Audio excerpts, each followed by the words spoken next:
ژوند کې هیلې مې خدای تعالی دې وکړي چې تاسو به روغ جوړ او د صحت جامې مو پرتان وي. زه مسؤل ارزمن یو ځل بیا د سمارټ سافټ یوټیوب چینل څخه تاسو په خدمت کې یم. نن زموږ د کمپیوټر د صفري زده کړې درېیمه جلسه ده او په نننۍ جلسه کې زه غواړم تاسو ته په دریو مهم موضوعګانو باندې خبره وکړم. نو مخکې له دې نه چې موږ دغه موضوع رافایل کړو، تاسو که زموږ یوټیوب چینل نوي سبسکرایب کړئ، زموږ یوټیوب چینل سره سبسکرایب کړئ، ځکه موږ دایم الوقت کوشش کوو تر څو پورې د کمپیوټر او د ټکنالوژي مربوط مکمل کورسونه چمتو کړو او د تاسو په خدمت کې وړاندې کړو. دغه ویډیو له خپلو ملګریو سره هم شیر کړئ. په دغه ویډیو کې په دغه درس کې موږ په درې مهم موضوعګانو باندې بحث کړی چې عبارت دي له لومړی موضوع تر ټولو مهم موضوع هغه د ډیسکټاپ معرفي کول دي د بیګنرو دپاره، د هغو کسانو لپاره چې دوی نوي کمپیوټر ته راغلي دي او نوي کمپیوټر زده کوي. د ټولو نه تر مخه دوی باید د خپل ډیسکټاپ سره آشنایي پیدا کړه او هغه وپېژني. دوهمه موضوع ده د ډیسکټاپ باندې د آیکنونو ترتیب کول دي او د غور ځای په ځای کول دي یا ویو ده. په همدغه ډول درېیمه کومه موضوع چې د مهمه موضوع ده هغه د ریډیو انډو ده. ځینې وخت ضرورت کېږي چې موږ د ریډیو او انډو څخه استفاده وکړو. په هغو حالاتو کې چې موږ یو فایل ډیلیټ کړی وي بیرته څنګه کولی شو چې بدون له دې نه چې خپل کمپیوټر خاموش کړو فایل بیرته راوړو، یا م رینیم کړی وي یا م د یو ځای څخه بل ځای ته انتقال کړی وي، نو څنګه کولی شو چې بیرته هغه خپل لومړني حالت ته راوړو. نو د دغو ویډیو تر وروستیو پورې زموږ سره واوسئ. راځئ زموږ سره سکرین ته او یو ځل مو بیا سکرین ته ښه راغلاست وایم. نو راځو موږ په نننۍ جلسه باندې پیل کوو. نن غواړم تاسو ته د وینډوز 11 یا وینډوز 11 کوم هغه انټرفیس چې دی یا هغه ډیسکټاپ کومه سکرین چې دی لومړنی سکرین چې دغو سره تاسو مخامخ کیږئ کله چې خپل وینډوز انسټالیشن کوي دغو معرفي کول تاسو ته غواړم. وګورئ دغه د وینډوز 11 ډیسکټاپ دی. په دې باندې تاسو یو دیس کمپیوټر یا دیس پی سی ګورئ یا همدغه ډول ریسایکل بین ګورئ او ځینې فولډرونه چې موږ د مخکې څخه جوړ کړي دغه ډول ایکنونه تاسو ګورئ. نو وینډوز 11 نسبتا د نورو وینډوزو څخه چې فرق لري، زیات فرق لري، هغه ظاهري فرق یې هغه په دوو شیانو کې دی. لومړی د وینډوز 11 ایکنونه تغییر شوي، کوم چې تاسو آیکنونه د هغو ګورئ. دوهم په هغو وینډوز 11 کې کوم غږونه چې نسبتا نورو وینډوزو ته دي دوی څه تغییر لري، یعنې دغه وینډوز کې کوم غږونه چې اوس اډ شوي دي اضافه شوي په نورو وینډوزو کې اکثرا نه لیدل کېدل. سمه ده. نو دغه تغییرات په دغو وینډوز کې موجود دي. ډېر نور زیات تغییرات هم موجود دي، اما دغه دوه ظاهري دي چې په یو کې سټارټ منیو هم تاسو کتلی شئ چې سټارټ منیو یې وسط ته راغلی ده. سمه ده. نو په همدغه ډول سره دغه کورس موږ غواړو چې ډېر ابتدایي رافایل کړو، ډېر ابتدایي، ځکه د موږ څخه په واتساپ او همدغه ډول په ټلګرام او فیسبوک کې د موږ څخه دغه غوښتنه ډېره کېده چې دغه کورس باید په دغه ډول سره ترتیب شي چې مثلا د هیڅ چا نه دی زده. یعنې موږ غواړو د هغو کسانو لپاره دغه کوم درسي پروګرام چې دی چمتو کړو چې د هغه هېڅ له کمپیوټر سره بلدتیا نه لري. نو تر ټولو نه د مخکې تاسو ته کومه چې د موږ تېره جلسه وه په هغو کې د وینډوز انسټالیشن وه چې تاسو ته هم در وښودله چې وینډوز 11 کوم ډول سره موږ کولی شو چې انسټالیشن د هغو ترسره کړو. نو نننۍ ویډیو کې زه تاسو ته غواړم چې ډیسکټاپ معرفي کړم او څه ډول کولی شو خپل کمپیوټر خاموش کړو، څه ډول کولی شو بیرته یې روشن یا چالان کړو. نو وګورئ دلته بیا هم دوې طریقې موجودې دي. لومړی د موږ او د تاسو وطني طریقه چې بټن باندې بس کلیک وکړو او د کمپیوټر څخه بس په یو ځلې ځان خلاص کړو. نو په بټن باندې ګولیدل چې دی وینډوز ته زیان رسوي. سمه ده. نو کوشش وکړئ تاسو د بټن څخه استفاده ونه کړئ زیاته، صرف تاسو د بټن څخه د هغو د چلندولو په حالت کې استفاده کوئ. نو د کمپیوټر چلانول خو ډېر اسانه و، صرف تاسو په بټن باندې کلیک وکړئ او کمپیوټر به د تاسو روشن شي. که چېرته پاسورډ ورکړی وي خپل پاسورډ به هلته دننه کړئ او وروسته به تاسو ته دغه ډول یو صفحه راشي. دوهم کله چې تاسو خپل کمپیوټر چالان کړلو نو تاسو غواړئ چې هغه کمپیوټر د بټن د طریقه نه بلکې د سټارټ منیو طریقه یا د کمپیوټر کې چې کومه د خاموشولو طریقه موجوده ده دغو د طریقې نه غواړئ چې دغه خپل وینډوز یا خپل کمپیوټر غلی یا هم خاموش یې کوي. نو دوې طریقې موجودې دي دلته هم. لومړی د ټاسک بار د طریقه هم تاسو کولی شئ چې خپل کمپیوټر خاموش کړئ، خو زه نه غواړم چې ډېر اخواته پکې ولاړ شو. تاسو صرف په سټارټ منیو باندې به کلیک وکړئ، دغلته کوم دغه آیکن چې وینئ د فاور په نامه باندې آیکن دی. دلته تاسو 3 نور اپشنونه ګورئ. لومړی چې دی سلیپ دی. که چېرته تاسو په سلیپ باندې کلیک وکړئ د تاسو کمپیوټر به ویده شي، یعنی په څه ډول به ویده شي؟ تاسو کمپیوټر چې دی په ډېره کمه اندازه به چارج مصرفوي، برق به مصرفوي، خو په هغو حالت کې به وي په کوم حالت کې چې تاسو کمپیوټر غلی کړی وي یا هم ویده کړی وي، یعنی په دغو اپشن باندې تاسو کلیک کړی وي. نو د مثال په ډول سره زه غواړم مثال زه اوس په یو پروګرام کې یم، په هغو کې کار کړم، نو غواړم مثلا خسته شولم، یو بریک واخلم، یو دمه وکړم، نو له سلیپ څخه زه استفاده کړم. دما کمپیوټر به غلی شي، اما چارج به وي په خپل هغه چارج کوم دی یا برق به مصرفوي، خو په ډېره کمه اندازه سره به هغه برق مصرفوي. دوم دی شوت ډاون دی. یا چېرته تاسو غواړئ چې خپل کمپیوټر په مکمل ډول سره خاموش یې کړئ، نو تاسو به په شوت ډاون باندې کلیک کړئ. تاسو کمپیوټر به په مکمل ډول سره خاموش کوم اپونه یا کوم سافټویرونه چې تاسو په خپل کمپیوټر کې اوپن کړي دي هغه به په مکمل ډول سره بند شي. سمه ده؟ نو بل چې دی ریسټارټ دی. نو که چېرته تاسو غواړئ چې خپل کمپیوټر مو ریسټارټ کړئ، یعنی غواړئ چې ریفریش یې کړئ یا یو ډول تازه یې کړئ، نو کولی شئ له ریسټارټ څخه استفاده وکړئ. نو په همدغه ډول سره دغه د چالانولو او خاموشه کولو طریقې وي چې له دغه طریقو نه تاسو کولی شئ چې استفاده وکړئ. او په همدغه ډول سره ځینو ملګرو له موږ څخه غوښتنه کړې وه تر څو پورې دغه درسونه موږ په داسې ډول ترتیب کړو چې د هغو څخه نوټ هم موجود وي او کوم درسي مواد چې دي هغه دې هم هلته موجود وي. نو د ما په شخصي نظر سره که زه چېرته تاسو ته کوم نوټونه چې دي اصلا د دوی دپاره موږ نوټ ته هېڅ ضرورت نه لرو، خو که بیا هم چېرته تاسو ویایئ چې موږ ته نوټ ضرورت دی، موږ غواړو چې ریویژن وکړو، د هغو تکرار وکړو، نو تاسو دغه ویډیو چې هره ویډیو تقریبا په 20 دقیقو 15 دقیقو په موباینس کې ده، د دغه څخه استفاده وکړئ، دغه در سره وګورئ یا د سکرین شاټونو څخه استفاده وکړئ. نو که زه چېرته تاسو ته په اوس په نوټ باندې شروع وکړم، هغه کسان چې دوی اوس زړه ښه کړی دی چې تر څو پورې دغه د کمپیوټر درسونه زده کړي، نو هغوی به یو ډول زړه توري شي، یو ډول به ناامیده شي چې دغه کمپیوټر خو په دې ډول ډېر ستونزمن دی. اما نه غواړم چې په دغه روش یا طریقې سره د هغو کسانو سره چې دوی اوس زړه ښه کړی چې کمپیوټر زده کړي بېرته یې یو ډول ناامیده کړم. نو غواړم په ډېر ساده طریقې سره دغه کوم پروګرام چې موږ را پیل کړی دی مخته یې یوسم بدون له نوټونو څخه. او بل نوټ که چېرته موږ له نوټ څخه هم استفاده وکړو، نو زه تقریبا اوس په تنهایي ځان سره 5 کورسه مخته وړم، نو دا یو څه ماته هم ډېره ستونزمنه کېږي تر څو پورې زه د 5 واړو کورسو نوټونه جوړم یا په دو کې د یوه نوټ جوړوم، بیا یې وروسته سفتم، بیا د هغو ویډیو ایډیټ کول دي، نو یو څه کار د هغو اوږدېږي. نو نه غواړم چې ویډیو هم ډېرې اوږدې شي او تاسو دې له ما سره خسته شئ. نو راځو خپل درس مخته وړو. راځو د سکرین څخه پیل کوو، د ډیسکټاپ څخه پیل کوو. نو وګورئ دا که چېرته تاسو رایټ کلیک وکړئ د خپل کمپیوټر، یعنی کوم ښی کلیک چې دی، نو تاسو به دلته وګورئ ویو. کله چې تاسو په ویو باندې خپل ماوس هغې ته بوتلله، نو تاسو ته به مختلف ډوله آیکنونه راشي، د دوی شارکټونه هم موجود دي. که چېرته تاسو غواړئ چې خپل آیکنونه، آیکن اصلا څه ته ویل کېږي، دغه کوم ټولس یا شیان چې تاسو ګورئ دې ته آیکنس ویل کېږي. دو آیکن یو ډول دی، د ریسایکل بین آیکن بل ډول دی، د فولډر آیکن بل ډول دی. د مثال په ډول سره زه تاسو ته یو ژوندی مثال درکړم. وګورئ آیکنونه څه ته ویل کېږي او په کومو ډولونو باندې آیکنونه کېدای شي. سمه ده؟ وګورئ دلته زه راځم، غواړم چې دغه فولډر آیکنونه پیدا کړم. وګورئ چینج آیکن، دلته مختلف ډول آیکنونه موجود دي، یعنی آیکن څه ته ویل کېږي. دغه کوم ډولونه چې تاسو ګورئ دوی ته آیکنونه ویل کېږي، یعنی هغه کوم که په ساده ژبه کې تاسو ته ووایم هغه کوم عکسونه چې هغو سافټویر یا هغه برنامه د اجرا کولو وړ وي هغو ته موږ آیکن ویلی شو. سمه ده؟ د مثال په ډول سره دغه مختلف آیکنونه دي. وګورئ که دا فولډر ته موږ کولی شو چې وارې کړو. نو زه کلوز کوم، راځم راځو بیا ویو ته. سمه ده؟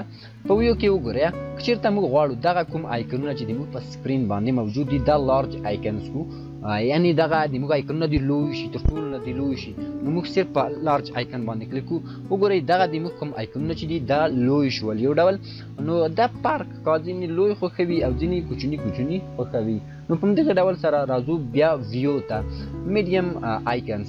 نو که چېرته غواړو چې دغه زموږ آیکنونه میډیم وي یا برابر متوسط وي نو موږ په میډیم آیکنس باندې کلیک کوو چې په نورمال ډول سره به دغه څنګه وي په متوسط ډول کې وي. راځو بیا ویو ته. په ویو کې بیا ځلې راځو موږ په سمال آیکنس باندې کلیک کوو. نو که چېرته غواړو چې زموږ آیکنونه دې تر ټولو نه کوچني وي صرف موږ په سمال آیکن باندې کلیک کوو. همه موږ کولی شو چې د شارټکټ کی څخه هم استفاده وکړو. د مثال په ډول سره دلته وګورئ هر د وینډوز 11 یوه خوبایي دلته ده چې هغو ته شارټکټ کیز کوم شارټکټونه چې دي یعنې د کوم د بټنو شارټکټونه چې دي هغه یې دلته تاسو ته ښودلي دي. وګورئ کنټرول شیفټ 1 تر ټولو نه لوی یا لارج آیکن باندې موږ سیټ کولی شو. کنټرول شیفټ 2 په دغه ډول متوسط، کنټرول شیفټ 3 هغه کوچني او په همدغه ډول سره پورته که چېرته موږ بټن یې وهو مثلا 4-5 د موږ اندازې پورې چې څومره دی ورته هغه لیمیټ سیټ کړی دی دغه آیکنونه به کوچني کېږي. سمه ده. نو وګورئ په ویو کې دوهم دی که چېرته موږ غواړو چې د موږ کوم آیکنونه چې دي هغه د په اتوماتیک ډول سره ارینج شي یعنی ګرابر دی شي نو موږ صرف په اتوماتیک اوټو ارینج آیکنس باندې کلیک کوو. د مثال په ډول سره وګورئ دا اوس ټیک شوی نه دی. سمه ده یعنی سلیکټ شوی نه دی. د مثال په ډول سره وګورئ ریسایکل بین زه دلته راوړم او یعنی زه دلته پری هینډ یم. سمه ده. یعنی هر ډول زه کولی شم چې هر ځای مې زړه وغواړي دغه فولډر زه هلته سیټ کولی شم. وګورئ په دغه ډول سره دغه کوم آیکنونه چې دي نو که چېرته موږ په اوټو ارینج باندې موږ کلیک کړی وي هغه د موږ څخه ټیک شوی حالت کې وي نو موږ ته بیا دغه اختیار نه راکول کېږي تر څو پورې موږ په دغسې آزاد ډول سره خپل آیکنونه یعنې بې ترتیب یې نه کړو بې ترتیبه پرېږدو. نو که چېرته موږ په اوټو ارینج آیکنس باندې کلیک وکړو نو وګورئ په اتوماتیک ډول سره به هغه آیکنونه څنګه شي بېرته خپل لومړني حالت ته لاړ شي. اما بدون له دې نه چې هغه د لومړني حالت ته لاړ شي تاسو بیا نشئ کولی چې هغه بدون له دې نه چې هغه د ارینج شي یا د منظم شي تاسو په هغو کې تغییرات راوړئ. وګورئ تاسو اوس نشئ کولی چې دا بدون له منظموالي څخه تاسو په هر ځای کې چې زړه وغواړئ هغلته یې کېږدئ. سمه ده. نو راځو بیا ویو ته. دوهم قدم کې وګورئ الاین آیکن ټو. که چېرته موږ غواړو چې هغه کوم آیکنونه چې دي هغه د یو لاین پیروي وکړي. سمه ده. یو د ګایډلاین پیروي وکړي. سمه ده. د مثال په ډول سره وګورئ که دا د اوس حالت کې دا د موږ سره نه دی فعال او غواړم دغه کوم ارینج چې دی دا هم غیر فعال کړم. مثلا وګورئ دلته وګورئ دلته یو پیروي د یو لاین نشته ده. که یو مستقیم لاین موږ په دغه ډول ولیرو وګورئ دغه یو مستقیم لاین فرض کړئ تاسو پیروي د دو دلته نشته. زه کولی شم دا په دغه ډول سره هم راولم. اما که چېرته موږ په الاین باندې کلیک کړی وي نو دلته به یو پیروي د یو لاین وکړه. وګورئ که زه چېرته په دو باندې کلیک وکړم دلته یو لاین په مخفي حالت کې دلته موږ ته یو لاین راکړل شوی په دغه ډول سره چې دغه کوم آیکونونه چې دي مطابق دغه لاین به دا موږ ته هلته سیټ کېږي. اوس وګورئ که زه چېرته دغه دوه په وسط کې دغه فولډر دلته سیټ کول وغواړم دا نه سیټ کولی. سمه ده. یعنې که یو څه اندازه پورته کړم پورته لاین ته به ځان وهي او که یو څه اندازه ښکته راوړم ښکته خواته یې نشو کولی چې دغه په وسط کې بدون د لاین څخه چې د یو لاین څخه پیروي وکړي موږ دغه خپل آیکنونه تنظیم کړو. نو راځو بیا ویو ته. وګورئ په ویو کې دوهم چې دی شو ډیسکټاپ آیکنس دی. ځینې وخت ضرورت کېږي چې د موږ کوم ډیسکټاپ چې دی هغه آیکنونه دې ډېر کلیر وي یعنې هلته د موږ ته هېڅ آیکن نه وي موجود نو بیا موږ کولی شو له شو ډیسکټاپ آیکن څخه استفاده وکړو. وګورئ د موږ په ډیسکټاپ باندې اوس آیکنونه 3 آیکنونه موجود دي چې د آیکنونو ته معرفي ما تاسو ته مخکې وکړله چې آیکنونه څه ته ویل کېږي او کوم دي. نو که چېرته زه اوس وغواړم چې دغه 3 آیکنونه تاسو کېدای شي زیات آیکنونه وي زه دلته نه غواړم چې ماته د په سکرین باندې شو سي. صرف په تاسو په شو ډیسکټاپ آیکنس باندې کلیک وکړئ دلته به تاسو ته هیڅ ډول آیکن په سکرین باندې نه ښکاري. که دلته یعنې دلته یوه ستونزه هم کېدای شي رامنځته شي. د مثال په ډول سره که چېرته تاسو وغواړئ چې یو فایل یا یو شی دلته راوړئ یوه ډیټا غواړئ چې خپل هغه ډیسکټاپ ته کاپي کړئ نو دلته به تاسو ته نه ښکاري او دلته به تاسو کنفیوز کېږئ چې د موږ ډیټا څه شوله ولې نشته د ما په کمپیوټر کې څه مشکل پېښ شوی دی. هېڅ مشکل نشته. سمه ده. صرف به تاسو کوشش کړئ تر څو پورې دغه کوم اپشنونه چې دغه په یاد لرئ. نو که چېرته غواړئ چې خپل هغه آیکنونه دې بیرته راشي نو تاسو په شو ډسکټاپ آیکن باندې کلیک کوئ. اما دغه دوه کوم اپشنونه چې دي وګورئ دا په خپله په اتوماتیک ډول سره څنګه شول اپ شول. ولې اپ شول؟ ځکه چې هلته د آیکنونو موجودیت نشته. نو دلته به موږ څنګه وکولی شو چې دا د ارینج کړو او څنګه به وکړو چې دا د یو لاین مطابق راشي. نو په دې صورت کې که چېرته موږ بیرته په دې باندې کلیک وکړو نو د موږ هغه کوم آیکنونه چې دي هغه به بیرته موږ ته راښکاره شي. سمه ده. نو راځو یو قدم مخته. ریفریش دلته په 11 وینډوز کې دغه کوم آیکنونه چې دي دلته ورته اضافه شوي دي. نو ریفریش د څه لپاره کول کېږي؟